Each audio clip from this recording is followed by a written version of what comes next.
Everyone, this is Asmi Fatima. तो आज का हम लोग का टॉपिक है सेल स्ट्रक्चर एंड फंक्शन। इसमें इस चैप्टर में हम लोग ये पढ़ेंगे कि सेल क्या होता है, इसकी क्या क्या स्ट्रक्चर है और इसकी क्या फंक्शन है, क्या काम है इसका। तो सबसे पहले हम लोग ये जानेंगे कि सेल आखिर है क्या। सेल यानी कोशिका, ये आखिर है क्या, इसकी खोज कहाँ से हुई, डिस्कवरी किस साइंटिस्ट ने, किन किन साइंटिस्ट ने इसकी खोज की और कौन कौन साइंटिस्ट ने ये आइडिया दिया कि सेल होता क्या है आखिर। उसके बाद सेल थ्योरी क्या है वो हम लोग पढ़ेंगे। उसके बाद हम लोग ये जानेंगे कि यूनिसेलुलर और मल्टीसेलुलर ऑर्गेनिज्म होता क्या है आखिर। उसके बाद हम सेल के अंदर क्या क्या स्ट्रक्चर मौजूद होते हैं, एक छोटे से इकाई छोटी सी कोशिका है उसके अंदर क्या क्या स्ट्रक्चर होते हैं वो पढ़ेंगे हम लोग। उसके बाद उन स्ट्रक्चर का क्या काम है, क्या फंक्शन है वो हम लोग पढ़ेंगे। और उसके बाद हम लोग देखेंगे कि प्लांट सेल और एनिमल सेल्स में क्या अंतर है, क्या डिफरेंस है, कि प्लांट सेल में क्या वैरायटीज़ है जो वो एक प्लांट बन गया और एनिमल सेल्स में क्या आता है कि वो एक एनिमल सेल्स बन गया। क्योंकि सारे ऑर्गेनिज्म एक सेल से ही मिलकर बने हैं और उस सेल्स में कुछ डिफरेंस होने के कारण कोई प्लांट सेल बन गया और कोई एनिमल सेल बन गया। तो अब हम लोग अपना टॉपिक स्टार्ट करते हैं कि सेल क्या होता है। तो इस चैप्टर में हम लोग पढ़ने जा रहे हैं कि सेल क्या होता है, उसकी क्या स्ट्रक्चर है, उसकी क्या फंक्शन है, क्या काम है। तो सबसे पहले हम लोग जानते हैं कि सेल होता क्या है। तो सेल को हम लोग कोशिका कहते हैं हिंदी में, और ये हमारी लाइफ की एक बेसिक यूनिट है, सबसे छोटी इकाई सेल है हमारी लाइफ की। क्योंकि सेल ही से पूरे लिविंग ऑर्गेनिज्म मिलके बनते हैं और बिना सेल के कोई लिविंग ऑर्गेनिज्म नहीं होता है। जितने भी लिविंग ऑर्गेनिजम्स अर्थ पे, चाहे वो भी इंसान है, चाहे जानवर है, चाहे छोटा से छोटा माइक्रोस्कोपिक ऑर्गेनिज्म है, वो सारे सेल से मिलके बनते हैं। तो सेल को इसीलिए बेसिक यूनिट ऑफ लाइफ कहते हैं। अगर क्योंकि छोटे से छोटा ऑर्गेनिज्म सेल से बनता है और सेल हमारे लाइफ का स्ट्रक्चर और फंक्शन यूनिट भी है। क्योंकि हमारी बॉडी ट्रिलियंस ऑफ सेल से मिलकर बनी है, तो अगर सेल नहीं होता तो हमारी बॉडी एग्जिस्ट ही नहीं करती।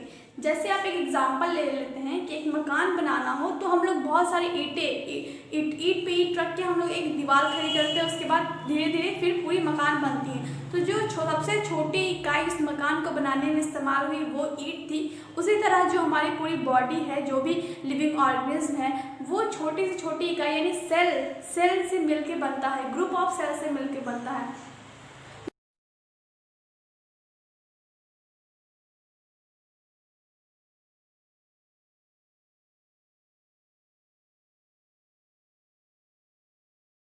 और सबसे पहले ये बात रखने वाले साइंटिस्ट थे रॉबर्ट हुक, जिन्होंने 17वीं सेंचुरी यानी 1665 में सबसे पहले सेल की खोज की।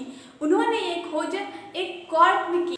कॉर्क क्या होता है? कॉर्क होता है लकड़ी का ढक्कन। बड़े पहले के ज़माने में कांच की बोतलें हुआ करती थी, तो उस बोतल में लकड़ी का ढक्कन यानी कॉर्क लगता था। उसमें लोग बीवरेज रखने के लिए इस्तेमाल करते थे।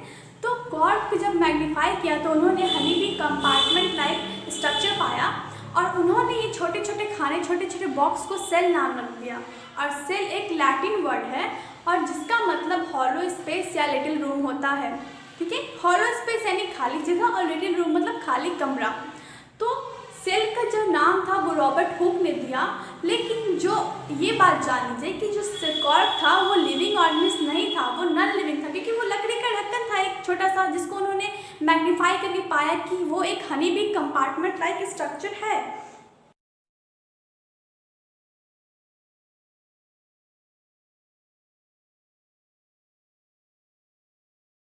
रॉबर्ट हुक के बाद फिर एक और साइंटिस्ट आए, एंटोनी वॉन लीवेनहॉफ, जिन्होंने पहली बार एक लिविंग सेल को खोजा यानी जिंदा कोशिका को।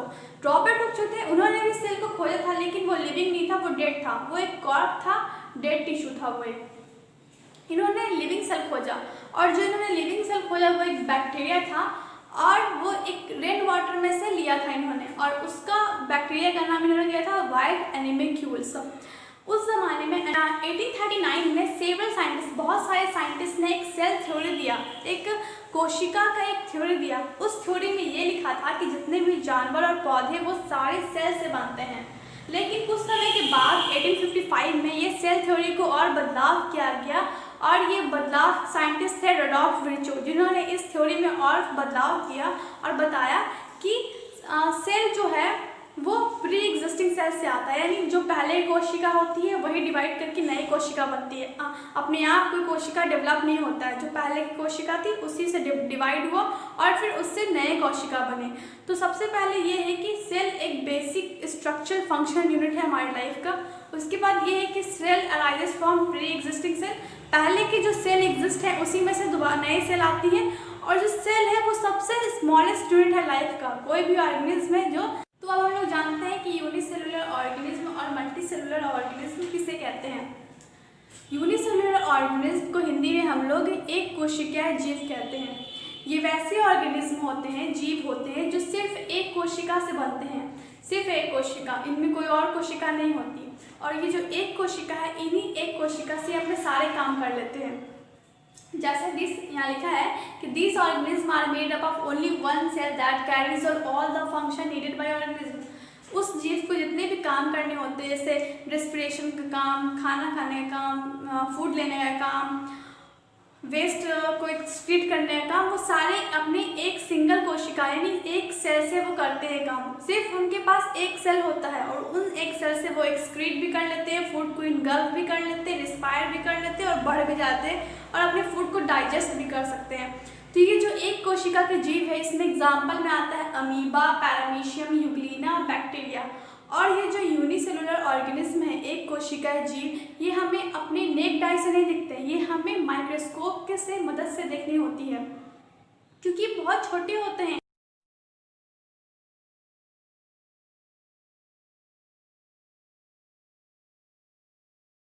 जो मल्टी सेलुलर ऑर्गेनिज्म होते हैं इसे हम लोग बहुकोशिकाय जीव कहते हैं। ये बहुत सारे सेल के मिलने से बनते हैं। These organisms are made up of many cells or a group of cells to perform all the function needed by organism। ये जो बहुकोशिकीय ऑर्गेनिज्म होते हैं ये बहुत सारे सेल से मिलके बनते हैं और ये बहुत सारे जो सेल होते हैं अलग अलग सेल अलग अलग काम करते हैं। जैसे फॉर एग्जांपल हम अपने बॉडी में देखते हैं तो हमारी बॉडी में बहुत सारे सेल्स हैं। लिवर हो गया वो अलग सेल से बने हैं, किडनी अलग सेल से बने हैं, हमारा जो हार्ट है वो अलग सेल से बने हैं। तो अलग अलग सेल वो अलग अलग काम करते हैं। लेकिन जो यूनिसेलुलर ऑर्गेनिज्म होते हैं वो एक ही सेल सारा काम कर लेते हैं। मल्टीसेलुलर ऑर्गेनिज्म में हम रिस्पायर अलग चीज़ से करते हैं, अलग सेल से करते हैं। हम जो फूड लेते हैं वो अलग सेल्स होता है। हमारी माउथ हेल्प करती है, हमारी बॉडी में बहुत सारे सेल होते हैं, हमारे बहुत सारे ऑर्गन्स भी होते हैं। तो उन्हीं सेल को मिला के बहुत सारे टिश्यू बने, उसके बाद ऑर्गन बने। और इसका एग्जाम्पल है animal, plant, human, insect, birds. आप देखते भी आसपास की हर जो बॉडी का अलग अलग फंक्शन अलग अलग पार्ट करता है। एक्सक्रीट करने के लिए अलग पार्ट है, भोजन को इनगल्फ करने के लिए, फूड को खाने के लिए अलग पार्ट है हमारा, हमारे ग्रो करने के लिए अलग पार्ट है और वेस्ट को निकालने के लिए भी अलग पार्ट है, रिप्रोड्यूस करने के लिए भी अलग पार्ट है। लेकिन जो यूनिसेलुलर ऑर्गेनिज्म होते हैं वो सारे काम एक सेल से ही करते हैं। तो ये बेसिक डिफरेंस है कि यूनिसेलुलर ऑर्गेनिज्म जो होते हैं वो एक सेल से सारे काम कर लेते हैं और मल्टीसेलुलर के पास अलग अलग सेल होते हैं अलग अलग काम करने के लिए। शेप ऑफ द सेल यानी कोशिका का आकार। तो अभी हम लोग जानेंगे कि जो हम सेल के बारे में पढ़े हैं, जो कोशिका के बारे में, जो हमें आप खुली आंखों से नहीं दिखती है, उसके लिए हमको अपने माइक्रोस्कोप से देखना होगा। तो उसके आकार क्या है, उसका क्या शेप है। तो ये जो सेल है, the shape of the cell varies from organism to organism. मतलब जो सेल का शेप है वो हर ऑर्गेनिज्म का अलग अलग होता है। यानी जितने जीव हैं इस दुनिया में सारे जीव का अलग अलग, मतलब कहीं कहीं जगह इरेगुलर शेप भी रहता है, मतलब उसका कोई शेप का आकार नहीं रहता, वो जब चाहे अपना शेप बदल सकता है। जैसे कि अमीबा हो गया, उसका शेप रेगुलर नहीं रहता, जब उसको फूड इनगल्फ करना होगा तो वो अपना शेप चेंज कर लेगा, उसको डाइजेस्ट करना होगा तो वो अपना शेप चेंज कर लेगा। यानी उसका कोई पर्टिकुलर शेप ही नहीं है, वो जब चाहे चेंज कर सकता है अपना शेप, अमीबा। उसी तरह WBC भी होता है, जो ल्यूकोसाइट होता है वो भी अपना शेप चेंज करता है ज़रूरत पड़ने के अकॉर्डिंग, क्योंकि WBC जो होता है हमारी बॉडी में वो बैक्टीरिया या फिर जो भी माइक्रो ऑर्गेनिज्म हमारी बॉडी में हार्म करने वाले होते हैं वो उनको डाइजेस्ट कर लेता है। तो उनको डाइजेस्ट करने के जब डाइजेस्ट वो करता है तो उसमें बहुत सारे शेप को वो चेंज करता है ताकि वो उसे खा ले, जो भी हमारे बॉडी को माइक्रो ऑर्गेनिज्म में हार्म पहुँचाएंगे। और जैसे कि बैक्टीरिया का शेप होता है रॉड लाइक, एक लंबा छड़ की तरह शेप होगा, छोटा सा स्पाइरल यानी घुमा घुमा शेप होगा, और कॉमा शेप की तरह शेप होते हैं। और यूनिसेलुलर ऑर्गेनिज्म को छोड़ के जो मल्टी सेलुलर ऑर्गेनिज्म होते हैं उनका शेप भी चेंज होता है। जैसे हमारी बॉडी में भी बहुत तरह के सेल हैं, जो हम बता चुके हैं कि लीवर के अलग सेल होते हैं, किडनी के अलग सेल होता है, अलग तरह का काम करता है, उनका शेप भी अलग होता है क्योंकि उनका फंक्शन भी अलग है। और हमारे जो लंग्स के अलग सेल होते हैं, जितने भी हमारी बॉडी में जो भी ऑर्गन है सबका सेल अलग अलग है और सब सेल का काम भी अलग अलग है। तो उसी तरह कोई कोई सेल हमारे फ्लैट होते हैं, चिपटे की तरह होते हैं। जैसे हमारा जो स्किन का सेल है वो एपिथेलियल सेल है, वो फ्लैट है, चिपटा है हमारे स्किन का जो सेल है। उसके बाद कॉलमनर सेल हो गया, जो कॉलम की तरह यानी खंबे की तरह, छोटा छोटा खंबे की तरह सेल होता है। उसके बाद क्यूबॉइडल, क्यूब की तरह भी सेल होता है। और पॉलीगोनल यानी कोई भी उसका परफेक्ट शेप नहीं होता है, वो हर आकार में मुड़ सकता है। और सो ऑन, और बहुत तरह के सेल होते हैं, यानी हम जब देखेंगे तो बहुत तरह के सेल होते हैं, हर तरह के शेप, हर तरह के साइज और हर तरह के शेप और साइज वाले अलग अलग फंक्शन भी करते हैं। और जो उनके आकार है, their shape is mainly determined by their function and position. ये हम बताएं अभी आप लोगों को कि जो उनका शेप है, जो उनका आकार होता है, वो उनके काम और उनके जगह पे के अनुसार होता है। जैसे हमारे जो इंटेस्टाइन में है उनके शेप अलग है, जो हमारे स्टमक में है जो डाइजेस्ट करता है उसका शेप अलग है। तो यानी हर जगह जो अलग अलग पोजीशन पे जो हमारी बॉडी में सेल रहता है उनका फंक्शन भी अलग होता है और उनका शेप भी अलग होता है। The shape of the cell may be mostly fixed. ज़्यादातर जो शेप होते हैं सेल के वो फिक्स होते हैं। ऐसा नहीं कि हमारे हार्ट का सेल जो है वो अभी कुछ और है और थोड़ा देर के बाद कोई और चेंज हो जाएगा, ऐसा नहीं होता। फिक्स्ड होता है, मगर हाँ अलग अलग होता है, अलग अलग शेप का अलग अलग जगह पे होता है। लेकिन कुछ ऐसे हमारे बॉडी में भी होते हैं सेल जिनका शेप चेंज होता है। जैसे अभी हम बताए थे WBC ल्यूकोसाइट, उसका शेप चेंज होता रहता है क्योंकि वो फूड को, मतलब जो माइक्रो ऑर्गेनिज्म होता है उसको इनगल्फ कर लेता है, तो अपना वो शेप को चेंज करता रहता है। उसी तरह जो अमीबा होते हैं यूनिसेलुलर ऑर्गेनिज्म, वो भी फूड को इनगल्फ करने के और एक्सक्रीट करने के टाइम या फिर फूड को डाइजेस्ट करने के टाइम अपना शेप चेंज कर सकते हैं। तो ज़्यादातर जो शेप होते हैं वो फिक्स्ड होते हैं, लेकिन कुछ कुछ ऐसे ऑर्गेनिज्म हैं जो अपना शेप चेंज भी करते रहते हैं उनकी ज़रूरत के हिसाब से। साइज ऑफ द सेल, तो अभी हम जानेंगे कि सेल का साइज क्या होता है, यानी कोशिका की माप। ठीक है, the size of the cell also varies from organism to organism, यानी जैसे सेल का साइज और शेप दोनों ही हर जीव में अलग अलग होता है। यानी कुछ सेल का साइज बड़ा होता है, किसी का छोटा होता है। सेल वैसे भी हम अपने नेक डाई से नहीं देख सकते, कुछ को छोड़ के, वो कुछ एक्सेप्शन होते हैं, लेकिन ज़्यादातर जो कोशिका होती है उसको हम माइक्रोस्कोपी से देखते हैं। तो जो अलग अलग कोशिका होती है उसका साइज भी अलग अलग होता है। सम आर वेरी माइन्यूट, कुछ बहुत ही छोटे होते हैं, बहुत छोटे, मतलब बहुत बारीक होते हैं, जैसे समझ लीजिए। और जो कुछ होते हैं, some are visible to the naked eye, लेकिन कुछ हम अपने आंखों से देख भी सकते हैं बिना माइक्रोस्कोप की मदद से। For example an ostrich egg is consider the biggest egg. जो ऑक्स्ट्रिच का अंडा होता है वो सबसे बड़ा एग कंसिडर किया जाता है, वो यूनिसेलुलर होता है। 7 सेंटीमीटर उसका डायमीटर होता है, यानी चौड़ाई में वो 7 सेंटीमीटर होता है ऑक्स्ट्रिच का egg. Although most cells are visible only through microscope, जबकि ज़्यादातर जो होते हैं सेल वो माइक्रोस्कोपी के थ्रू हम देख सकते हैं। Their size usually vary from 2 to 5 micrometer, और जो उनका साइज होता है, जो उनका माप होता है, वो ज़्यादातर 2 से 5 माइक्रोमीटर के बीच में आता है, उसी के बीच में वो वैरी करता है। और 2 से 5 माइक्रोमीटर जो साइज है वो बहुत छोटा होता है। आपका 1 micrometre 10 to the power -6 metre होता है, यानी मीटर को अगर 6 गुना हम और कम करेंगे तो 1 माइक्रोमीटर होगा। तो ये 2 से 5 माइक्रोमीटर उसका आता है साइज। तो सोचिए कितना छोटा होगा ये। और सबसे स्मॉलेस्ट सेल जो है इस अर्थ पे वो है माइकोप्लाज्मा, जिसका दूसरा नाम हम PPLO भी कहते हैं। और ये 0.1 टू 0.5 माइक्रोमीटर में होता है, यानी बहुत छोटा, इतना छोटा कि बिना माइक्रोस्कोप की मदद से तो हम इसे देखना इमेजिन ही नहीं कर सकते।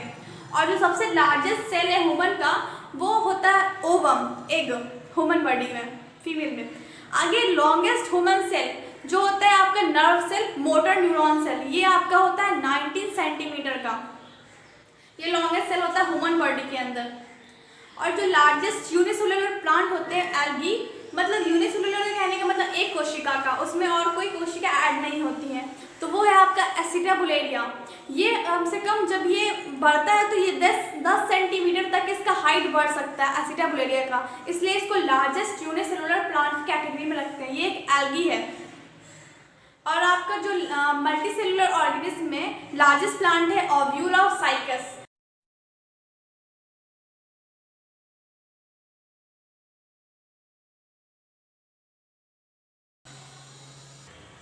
और और ये जान लीजिए कि जितना छोटा सेल होता है वो उतना ज़्यादा एक्टिव होता है, यानी smaller cell are more active than larger cell, यानी जितना छोटा सेल होगा वो ज़्यादा एक्टिविटी शो करेगा, वो ज़्यादा काम करेगा। तो अभी साइज ऑफ द सेल यहाँ पे खत्म हुआ।